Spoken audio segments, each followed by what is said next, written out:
There we go. So I am recording. I let everyone know that they're being recorded.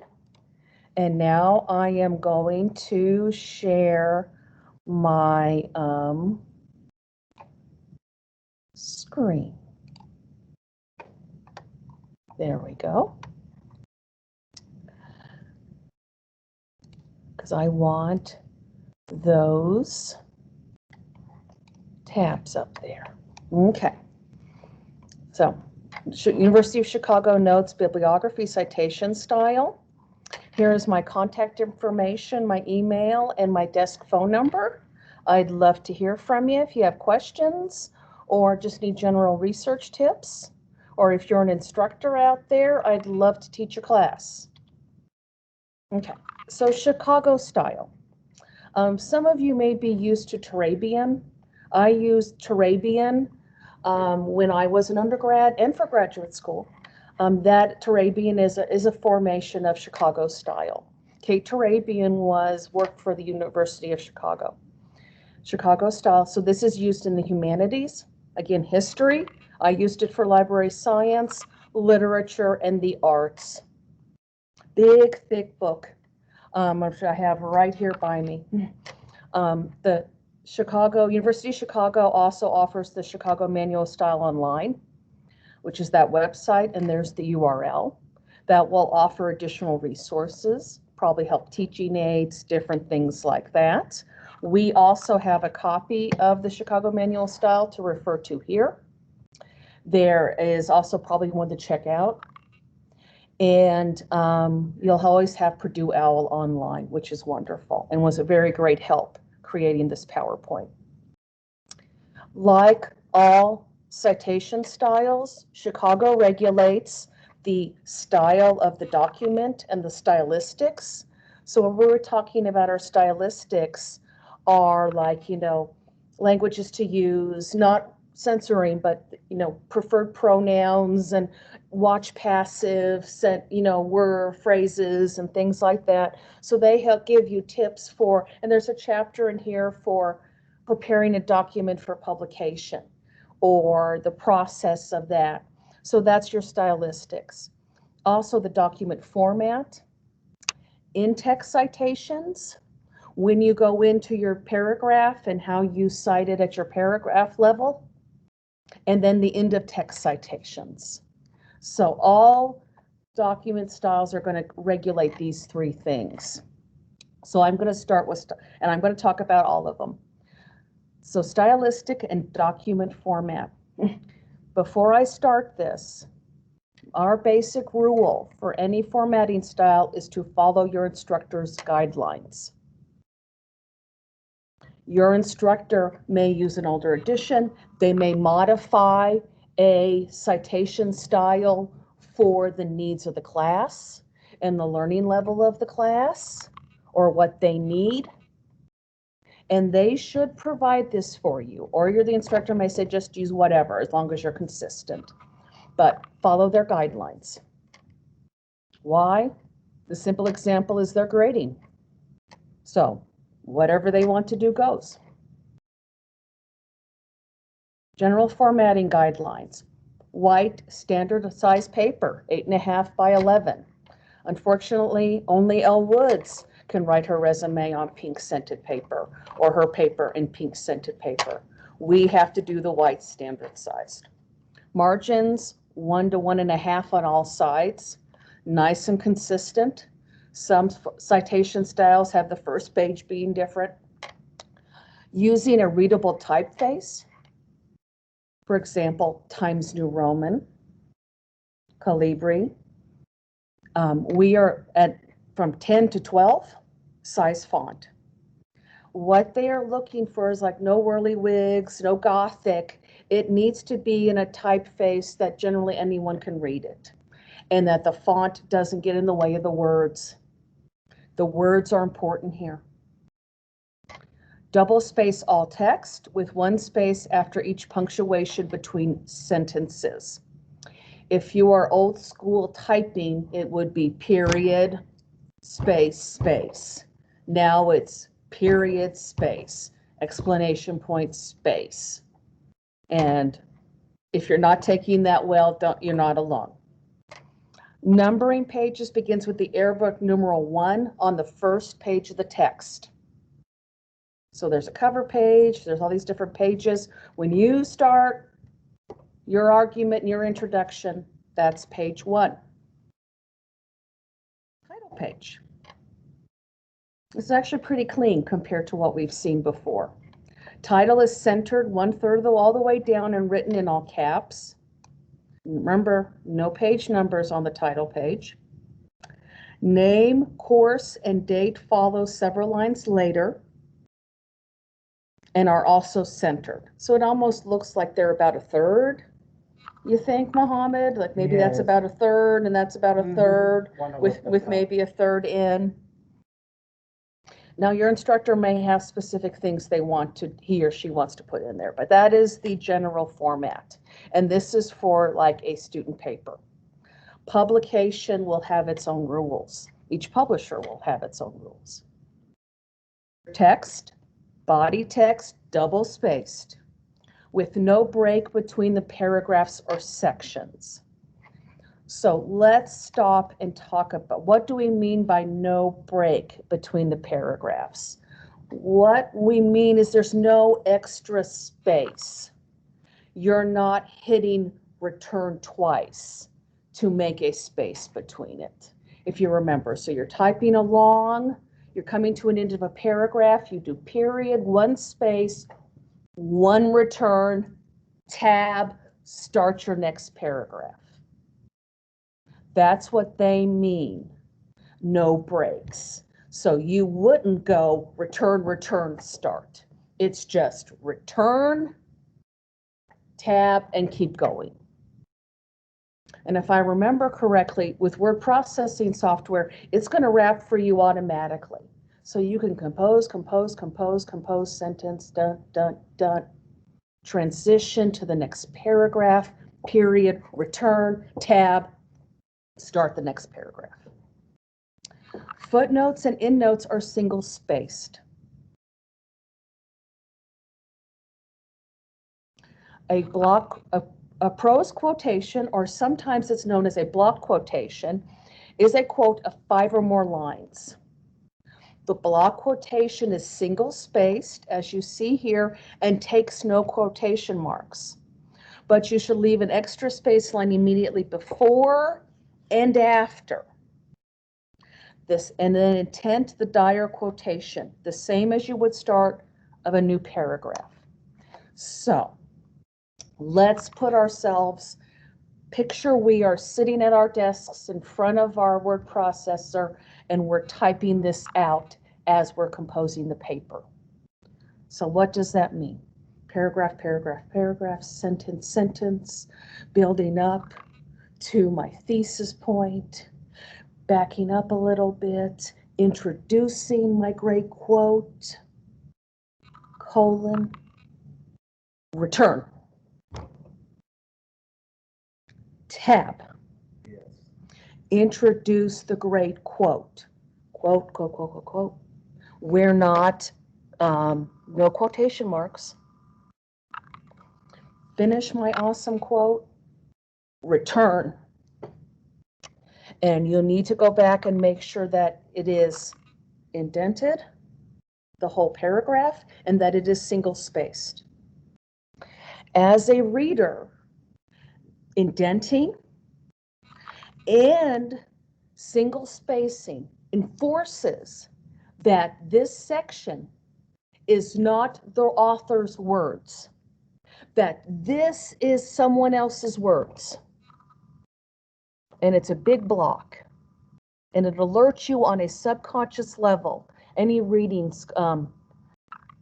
students for the reading degree will see that. That as you're reading along, bum, bum, bum.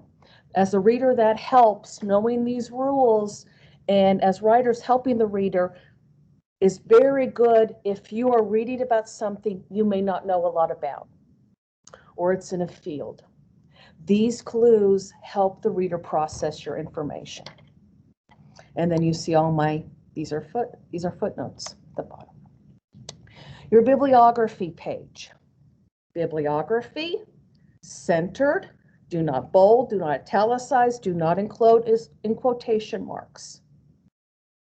Your bibliography citation starts with the first line at the left and then indents everything else. Starts at the left, indents everything else. And I'm pausing because it's going to get a look, we're going to flip it around a little bit depending on the situation. Like every other bibliography, entries are ordered alphabetically by the author's last names, first author, last name. You put the authors in the order they're listed. Single space reference entries internally, double space them externally. So you type your citation, return, next citation, because you're going single spaced. So as you can see, there would be a return there. There's your double return. So return, then Jody Dean.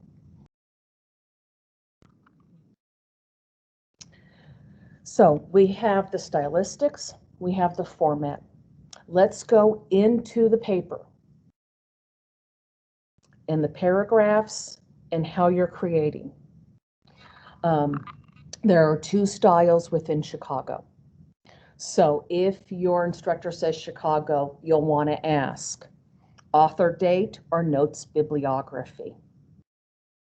Author date is the author and the date are in parentheses throughout your text. For MLA users and APA users, that is comfortable. You know, author, date, page number. The punctuation differs. And then there's notes bibliography style, which we are talking about. If you're more interested in author date, there was a workshop 2 weeks ago, and it is on the library's YouTube page as we speak, hosted by yours truly. So notes bibliography, how do I know I'm in the notes bibliography? You have footnotes and endnotes, and you have the little numbers, superscript. And that requires the footnotes or the endnotes, and then the bibliography at the end of the paper. So the citations in there, let's work out from the writing process. You are putting your note, your number, in the paragraph. Then you go to your footnotes or endnotes, and you type the citation. And then you have, whether at the end or during the paper, then you have a separate reference bibliography list. So number in the paper, list at the bottom for foot or endnote, and then bibliography. And this helps you as a reader, because you're tootling along, you see the little number. And if you want to, you can ignore it, or you can stop and go to the bottom of the page and check it out a little more without having to go to the back in an endnote or the back in a bibliography. So as the reader, it's supposed to save you time if you want to read and look at your sources, as well as the little number, the little citation number, can be helpful when you are reading a paper. When you come from, like I came from Chicago and I went to APA, or you're reading an article that doesn't footnote it. You're reading along, you know. Jane Austen's use of irony is particularly celebrated, parentheses, Johnson 5, 1912. And you're like, and it kind of startles you. If you're not used to it, you're like, Johnson 5, it throws you out. But if you go, Jane Austen's use of irony is celebrated, a little footnote, it's easier to go on to the next sentence and continue reading. So there are footnotes, which are this ones at the end of the bottom of the page. Endnotes appear at the end of the paper before the bibliography. Again, footnotes at the bottom could be very helpful. And luckily, we live at a time with word processing, so it's a lot easier to do this. If anyone's ever had to do typing, you had to measure what you think your footnotes would be and type your text. Now you just insert footnote, type in your citation, and it puts it at the bottom. And if you're editing and if you're deleting footnotes, it renumbers for you. Word processing is a beautiful thing. Okay, place note numbers, those are little numbers right there, at the end of the clause or sentence after any punctuation except the dash.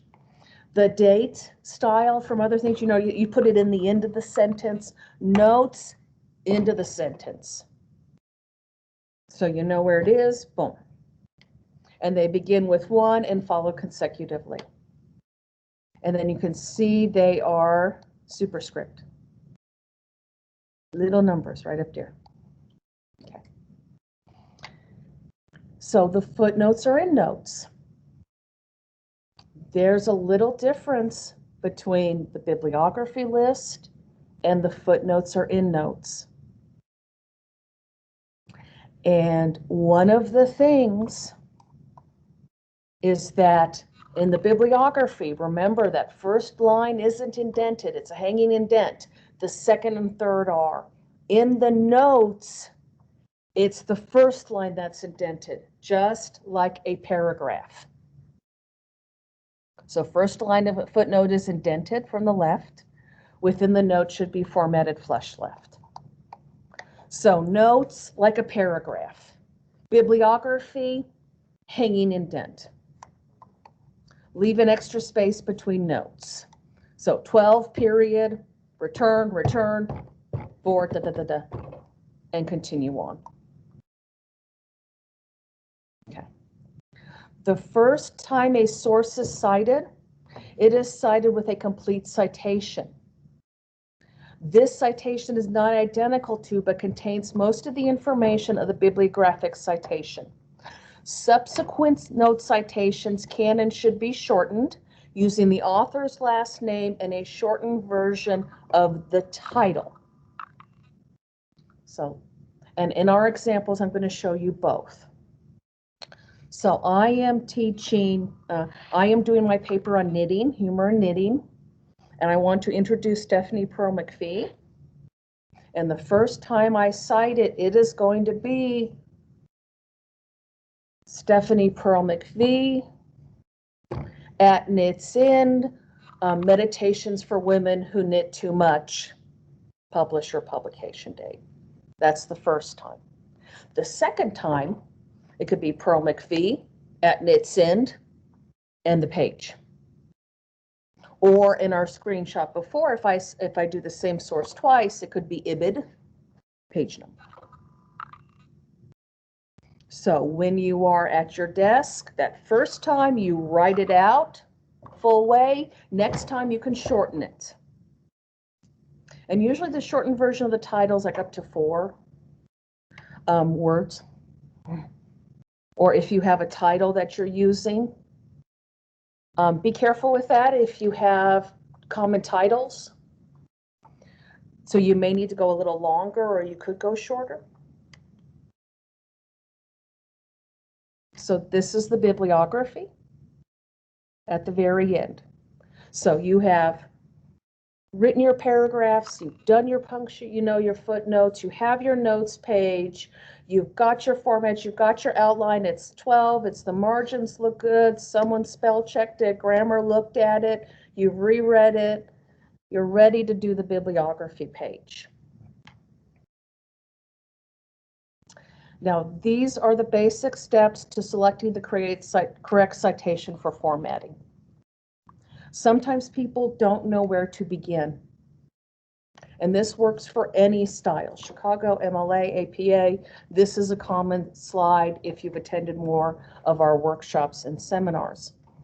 You first got to identify, what are you citing? Is it a book? Is it a journal article? Is it an online article? Is it an ebook? Is it a report? That helps you. And sometimes that can be difficult, especially with online sources. So as you go along, you'll look, wait a minute, there's journal, there's a volume issue.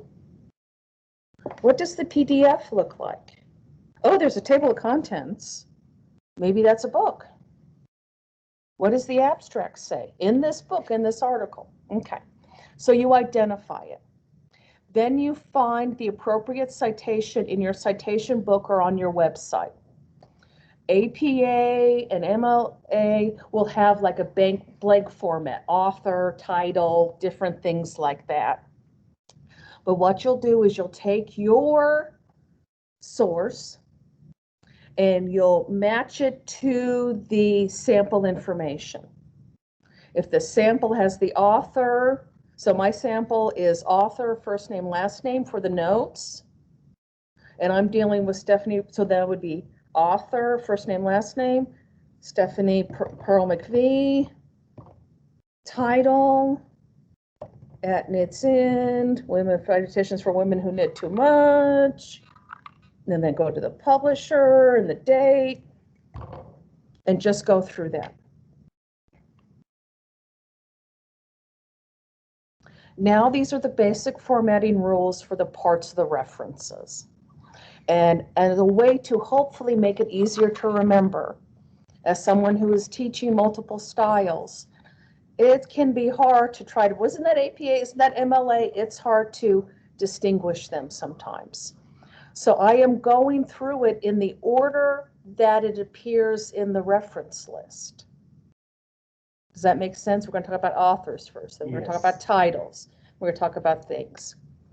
So in the reference, bibliographic reference, it is author's last name followed by first name. Pearl McVie, comma, Stephanie. In the notes, it's Stephanie Pearl McVie.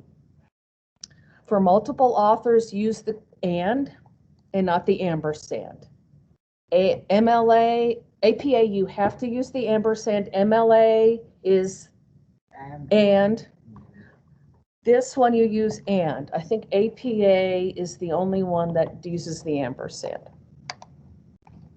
2 or 3 authors, write out all the names in the order they appear on the title page. Source in both your notes and bibliography. Don't think you have to alphabetize those authors, just as they go along.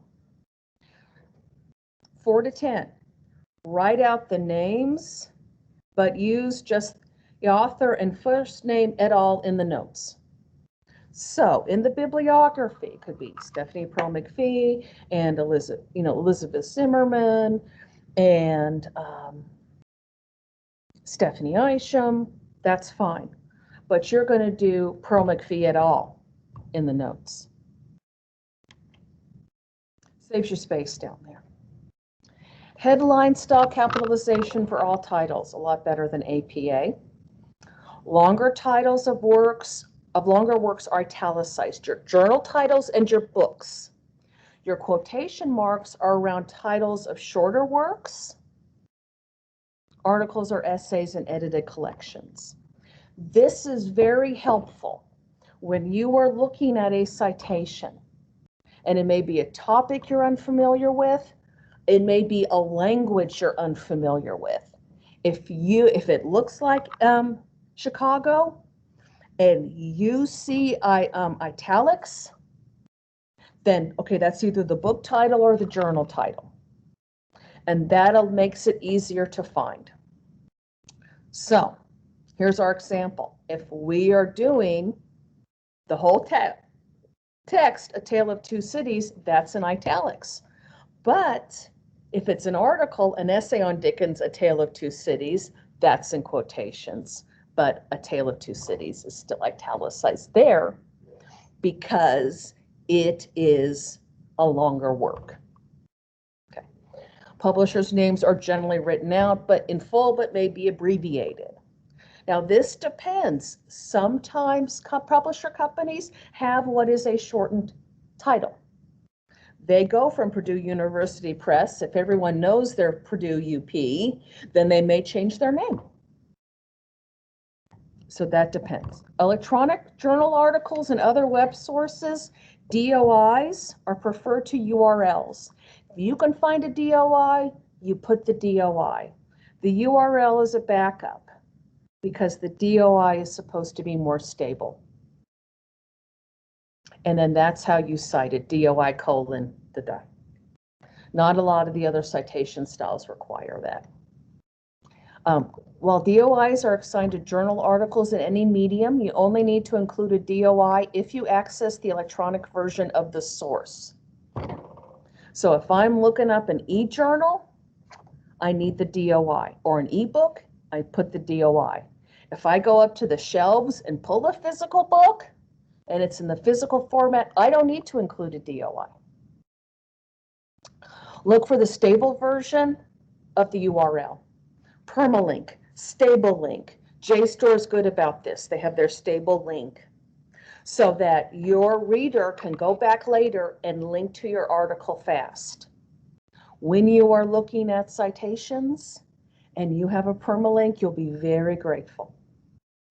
No access date is required for electronic resources. APA used to ask for this.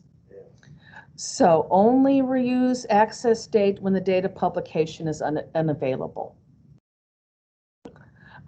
If you cannot ascertain a published date of a printed work, use ND, classic non-date. Okay. Basic structure of a reference.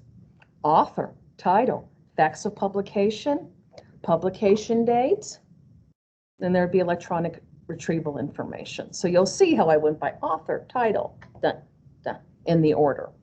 Everything is going to build off of this basic structure. So just remember it. It helps, and it also helps you spot citations in the wild.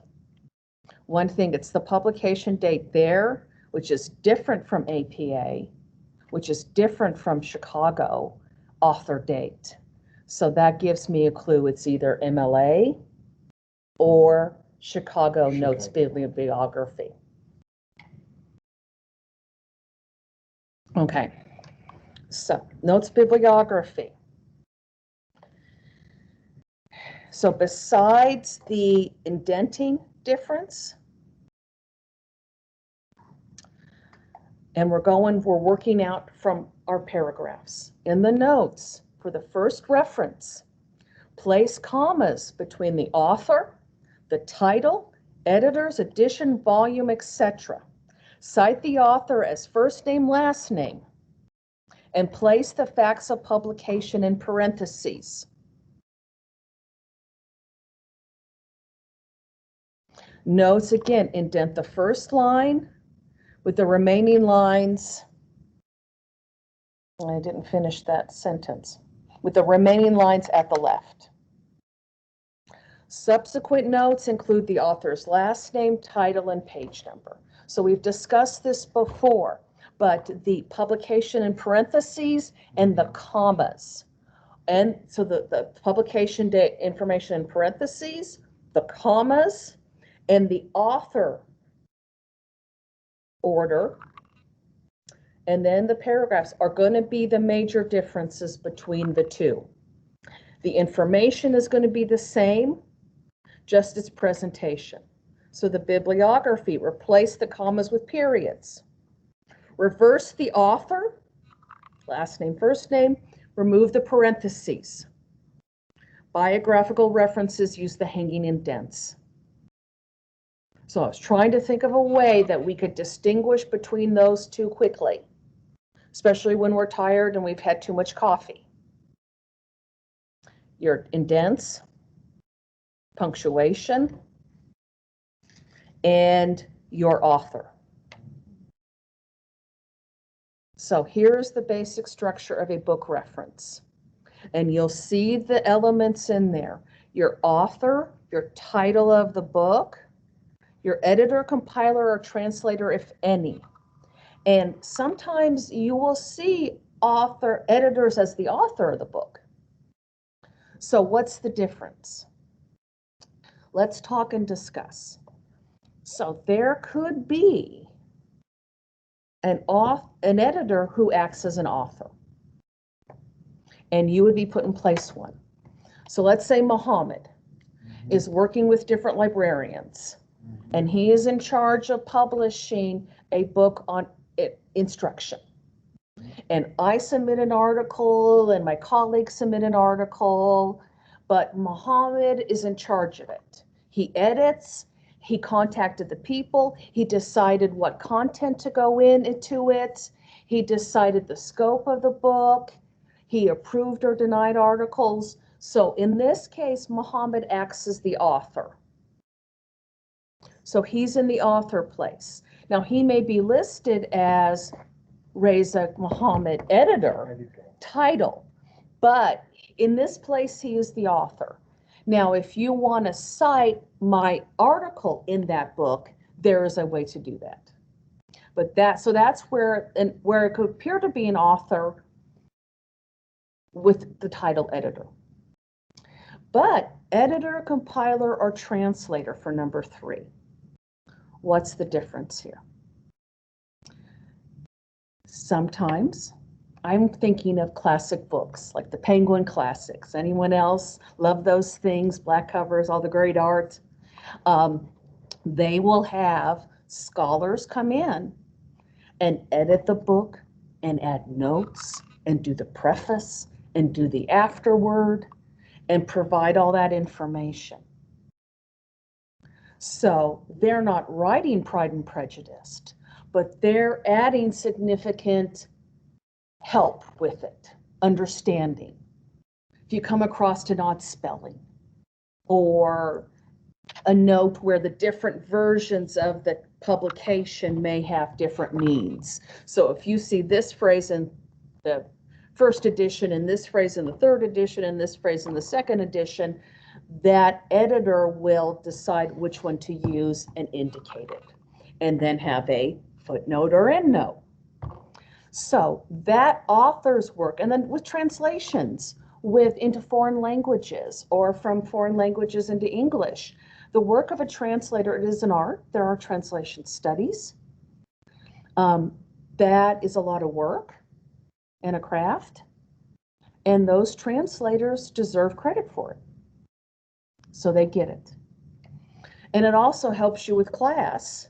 If you know that you're all on the same page, same edition of Pride and Prejudice with this editor, and you can find that so that when you all go to this, when you all want to discuss Mr. Darcy's first proposal scene, you know it's the same page for everyone.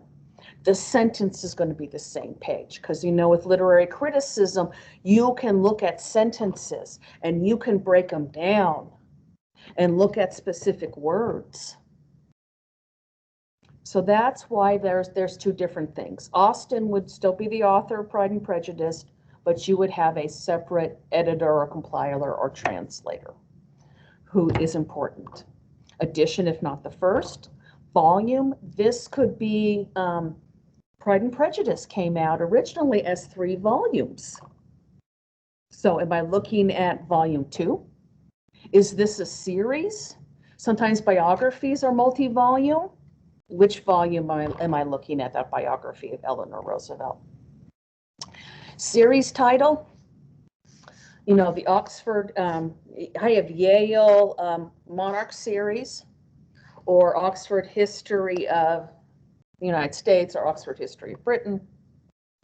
That could be helpful. Sometimes a series has a good reputation, and it gives you clues about the work that's coming ahead, and it can be helpful to know. It could also be helpful, you know, if this book was really good in this series, maybe I want the other books in this series. Publication, city, publisher, date. Don't have to worry about the state anymore and how to do it. Page number. If you are talking about a specific sentence or part of a book on a page, so if I'm mentioning a particular essay where the yarn harlot calls her stash collectively her concubine, then I need to cite that page. But if I want to talk about the overall work, I just cite it. You know, humor is used, The yarn is frequently mentioned. The stash is a topic, or how she almost acts like the stash is a live thing. Then I could mention the whole work if it's a common theme in it. Electronic retrieval information, application, DOI, or URL. And what I mean by application is like, is it a Kindle book? Things like that. So that it makes it easier for the reviewer to analyze it. And I'm watching my clock. I'm still doing pretty good. So here is, again, so Edward II. See the Yale English Monarchs. Very good series. It's a university press. They get the best scholars to do people. Mr. Phillips here, or Dr. Phillips, has studied Edward a lot. Probably his whole career is Edward II. And I can tell that by the Yale English Monarchs. And if I've looked at one before, it is scholarly, it is dense, it's footnoted. It's not like the Tudors. You know, it's not going to be a flashy production. It's going to be like, we're looking at coinage. We're looking at, you know, the balance of power between the king and the nobles and things like that. So 46 is that the first time I introduce this source. Sorry about the space there. And you can see commas, parentheses, first name, last name, and the indent. So the next time I want to mention, let me go back. That should be italicized. Busted, Stephanie.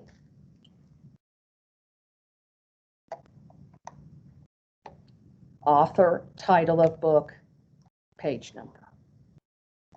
But there's my bibliography. Periods instead of commas. It's the paper book. I don't need a DOI or URL. No parentheses, and the indent is different. So you see all those elements. If you're looking for a checklist, if you're looking for things to review, your indent, your punctuation, and your author. So that's your book. Okay. Journal. Okay. So author, title, short work, quotation marks. The title of the periodical is the longer work. What they mean by, is it a longer work by pages? It could be, because you have journals from the 1800s that have been continuously publishing. That's where they get the idea of the longer work. Nature, the journal Nature. I believe it's like 1869, and it's still going. Issue information, volume, issue, date. Volume 12, issue 6. And then sometimes you'll even have volume 12, issue 6, October. If you are dealing with a popular magazine and it doesn't have a volume or issue, it would be just the date, the pages, and then the electronic retrieval. And again, it's the same thing. In the notes, commas, replace the periods. The author name, you go back. And because there's no publication information, you shouldn't have the parentheses. Okay. All right. Okay. So the notes. Hugh Richmond, an author, commas, journal, volume, issue, date, so it's 1984, the pages, and then this is a stable URL from JSTOR. It should take us directly there. I have double quotes here. What's going on? So we're not looking at this journal one, the philology. We're not looking at the monarch Richard III, like we were looking at Edward II. We are looking at Shakespeare's play, shorter work, quotation marks. We still need to use them. So there, this author, it's very interesting, looking at the play and the characterization of Richard and what Richard's going through in the frame of the Reformation and the views of the Reformation on faith and individual practice. Author, commas, indent. Then my second one here. Now this raises, for titles, you should do, they say for ones that you don't have the title for, or author for, up to 4 words. Technically, I could do Richard III and the Reformation. That would be 4. But I'm pretty sure you can get away with it. If I'm doing this paper and this is the only Richmond Richard III, I think you can get away with that. Because I'm looking at it, if there's only one Richard III with Richmond, then I can be fine. Yes. But if I'm quoting another Richmond, if you did more and did Richard III and the view of monarchy, I would have to put Richard III in the view, or the view of monarchy, so that I knew the difference between Richard III and the Reformation and how Richard III does monarchy. So this can be tricky if I'm doing a paper on the play Richard III. But if you can give it enough to let your reader smart, what the difference between the different sources is. They don't have to go, wait, which Richard III? It's this one. Then there's the bibliography. Authors back to oral, periods are back in place, except for the volume number. There's my URL. There's my indent. One more, because we all do web pages, yes, or web pages and stuff. Yes. So again, you have some things. You have the title of the specific web page, name of the website, publishing organization, then you do want the revision date or access date and the URL. So it takes it a little bit out of the format because you go title of the page, website, the publishing organization. They're not first. I would consider the publishing organization as the authority or author, but they do it. And let's look at it this way. Let's follow it, like, because there's a specific page, the specific location, then it's part of this website. But here's the publishing organization, then there's in the retrieval. If your URL doesn't work, you have clues in 1, 2, and 3 to try to find it in Google. If the title doesn't work, you may be able to do different things. Or what if the title's real common? Diabetes type 2. Yes. Then you need diabetes type 2 and WebMD to find it faster. Yes. Things like that. So let's see that in practice. This is a website from it's a table and chart from the census. The Census Bureau doesn't just collect the data. It does, that's very important, but it also helps analyze the data and get the data out there so Americans can help better understand their country. So my first note, U.S. marriage and divorce rates by state, 2009 and 2019. There's my title. There is the website, census.gov. who is the author or the creator of this. This doesn't have an individual working for the Census Bureau. The Census Bureau takes credit for it. So it's the United States Census Bureau. Revised October 27th, 2020. This October 27th, 2020 is listed on the page so that I know which edition it is. It's the latest edition, different things like that. And then the URL. So I should have enough clues if this URL doesn't work. And then if I don't have an author listed first, so I just did the first 4 words of the title, U.S. Marriage and Divorce. For the subsequent, you can see this is the subsequent. Commas. And indenting. There is, so the bibliography, again, the author. Boy, that is no good, dudes.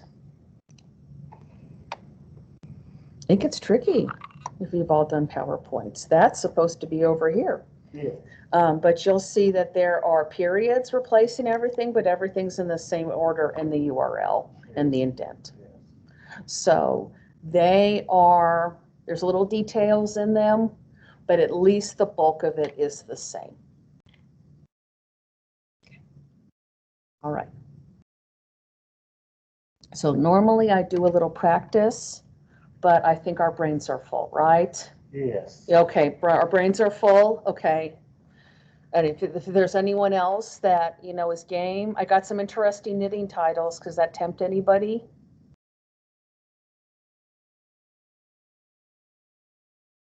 Nobody's tempted?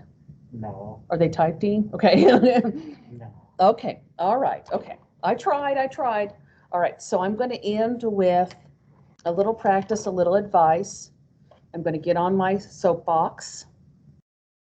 And I do this this is my personal belief, but I also did this when I taught classes.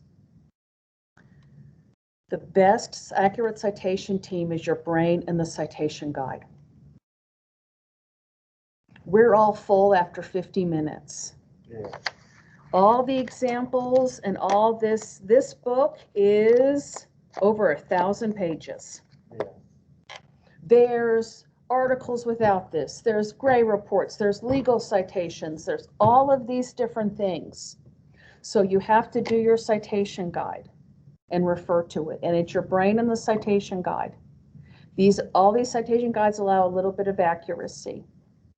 So if you get to know your citation guide and the basics and that basic format, you will be able to cite almost anything quickly and accurately.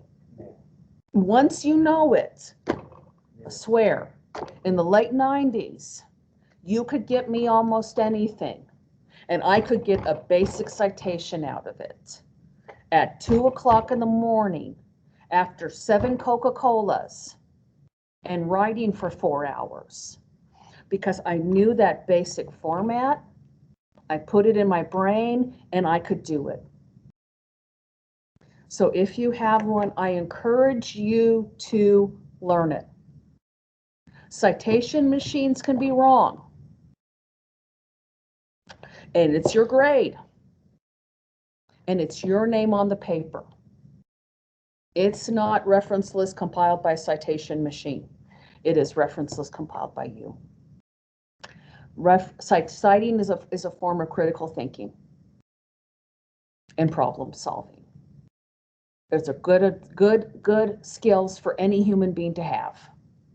And it's important that we all practice that exercise and work that muscle. So get the basics. That's why I showed you those basics and talked to you about the guide so that you can be able to cite everything quickly and accurately. And then you have your booklets as your backup. Okay, stepping down from my soapbox. Thank you for attending. In about a month, Mohammed will be doing MLA, and I'll be on the chat, and we'll see how it goes. Those can be pretty exciting. As we all know, if you know me by now, it's hard to keep my mouth shut sometimes. If you have any questions, please let us know. We'd be glad to help you, and we'll cite the book. And then also there should be a survey on your in the chat. If you would fill that out, that would be very helpful. I want to improve my teaching, and you can help me. So thank you very much. All right. Any last minute questions or anything, Mohammed? Not really. Not really? Okay. All right. So if there are no last minute questions, it's going to take me a few minutes to log down and stuff. So if you want to type them in, please go ahead. But I'm going to sign off and then start looking at my computer and stop the recording. The recording will be up on our YouTube page by the end of the day. We won't leave without it. Have a good day. Happy St. Patrick's Day, everybody.